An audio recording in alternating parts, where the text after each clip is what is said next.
Let's take a look at just how much is riding on Rocky or Rani ki Prem Kahaani. Can the big Bollywood extravaganza turn the tide for the industry?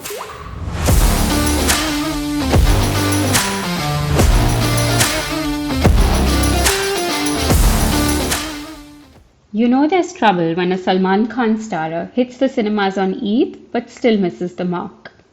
The tepid response to Kisi Ka Bhai Kisi Ki Jaan, which earned a little over 100 crores domestically and about 175 crore globally, is perhaps the clearest sign. The Bollywood audience has changed, and so must the business. For context, the film was made with a production and marketing budget of 132.5 crore.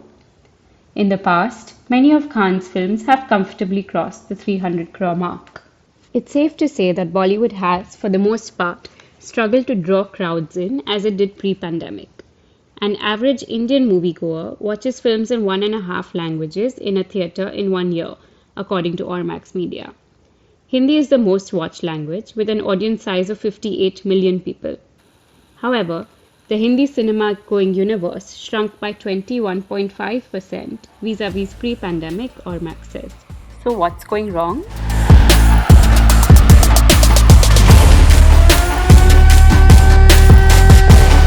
A few things changed during COVID.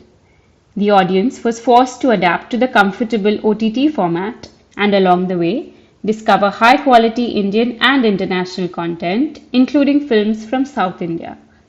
That also means that films are coming to OTT very soon after theatrical release, and most of these trends have sustained.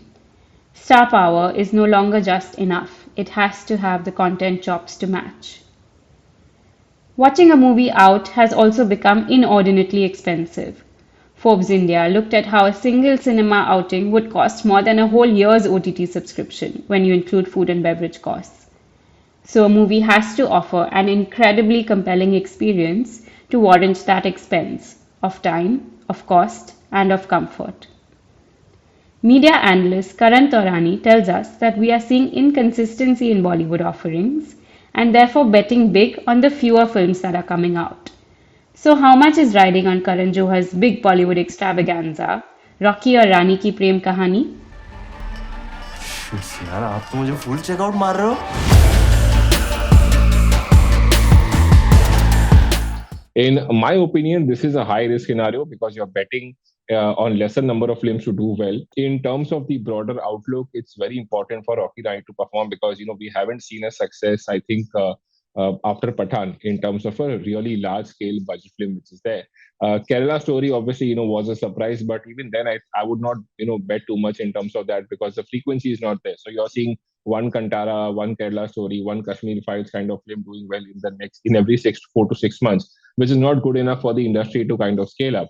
So I think expectations, are very high from Rocky, Rani, Prem Kahaani, and hopefully this film looks to be like a family extravagant film. But again, we are not expecting really compelling numbers as this kind of a film would have done in the pre-COVID times. Because as I told you, the audience consumption is changing. They are either moving more towards Hollywood, they are moving more towards OTT, towards regional stars. But definitely, a net box office revenue of 150, 200 crores for this kind of film should augur some respite, for the industry. But pre-COVID times, such a large-scale film with actors could potentially do 250, 300 crores also in terms of net box office revenue.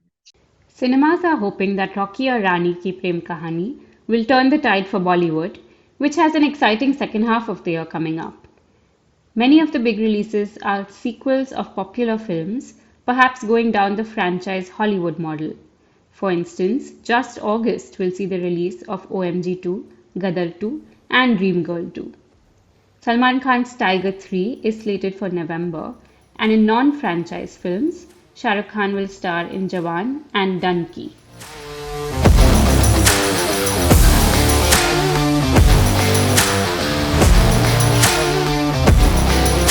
What would you like us to talk about next? Tell us in the comments.